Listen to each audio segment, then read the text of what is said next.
Welcome to the Siri finance టసి. ఈరోజు మనం మ్యూచువల్ ఫండ్ క్లాస్లో భాగంగా 5th క్లాస్ని చూస్తున్నాం. ఈ క్లాస్లో మనం మ్యూచువల్ ఫండ్లో ఉన్నటువంటి మెయిన్ క్యాలిక్యులేషన్ గురించి తెలుసుకుందాం.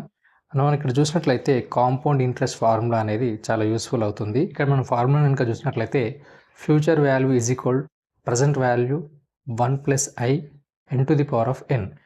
ఈ ఫార్ములాని యూస్ చేసి మనము మ్యూచువల్ ఫండ్ని క్యాలిక్యులేషన్ అయితే చేస్తూ ఉంటాం. అంటే మ్యూచువల్ ఫండ్నే కాదు, ఇన్వెస్ట్మెంట్ ప్రతిదాన్ని ఈ విధంగా క్యాలిక్యులేషన్ చేయొచ్చు. ఒక పాపులర్ అయినటువంటి ఒక ఫార్ములా అయితే ఉంది, అది 15 × 15 × 15. సో ఇక్కడ 15 అంటే మనకు 15,000, 15%, 15 ఇయర్స్.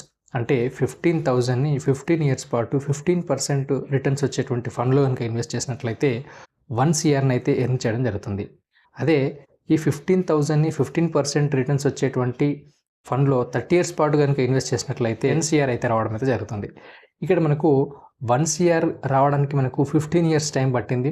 అట్లాగే నెక్స్ట్ 15 ఇయర్స్లో మళ్ళీ 1 CR రావాలి, బట్ ఇక్కడ 10 CR రావడం జరుగుతుంది. సో ఇక్కడ మనకు పవర్ ఆఫ్ కాంపౌండింగ్ అనేది చాలా క్రూషియల్ రోల్ని ప్లే చేస్తుంది. ఇక్కడ మనకు ముఖ్యంగా చూడాల్సింది టైం పీరియడ్ని, అంటే మార్కెట్లో మన ఇన్వెస్ట్మెంట్ ఎన్ని రోజులు ఉంటుంది అనేటువంటి విషయాన్ని గురించి ఈ ఫార్ములా అయితే మనకు ఈజీగా ఎక్స్ప్లెయిన్ చేయడం అయితే జరుగుతుంది. సో ఎంతకాలం పాటు మనం మార్కెట్లో ఉంటామో అంత రిటర్న్స్ అయితే రావడం అయితే జరుగుతుంది.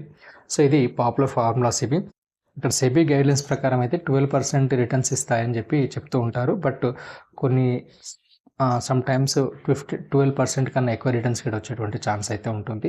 సో మనము ఇన్వెస్ట్మెంట్ చేసేటప్పుడు గోల్ బేస్డ్గా ఇన్వెస్ట్మెంట్ చేయాలి. లాంగ్ పీరియడ్లో ఇన్వెస్ట్ చేసినట్లయితే మంచి రిజల్ట్స్ వచ్చేటువంటి ఛాన్స్ అయితే ఉంటుంది.